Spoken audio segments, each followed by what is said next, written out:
Imaginons que j'ai envie d'aider quelqu'un dans le besoin et que j'ai aussi cette veste dont je ne me sers plus et je me dis que ça peut certainement les aider. Mais est-ce que c'est vraiment la meilleure manière de les aider? On pense souvent que donner des objets, quelque chose de vraiment tangible, c'est ce qui va le pouvoir le plus aider les personnes. Mais souvent, les dons d'argent sont bien plus efficaces. Déjà, parce que ça évite des coûts de stockage, de transport, de logistique, et que d'ailleurs tout ça, ça prend énormément de ressources sur place, alors que les associations et les bénéficiaires sont bien mieux placés pour savoir ce dont ils ont vraiment besoin, et avec l'argent, ils peuvent directement l'acheter sur place. Prenons l'exemple d'une catastrophe naturelle. C'est quelque chose qui, quand on voit les images, ça nous donne envie d'agir de suite, et des fois, il y a des collectes qui sont organisées spontanément à plein d'endroits.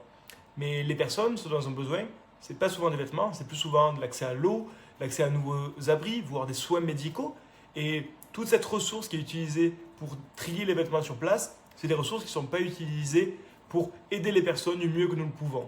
Typiquement, donner directement de l'argent permet aux associations sur place d'acheter.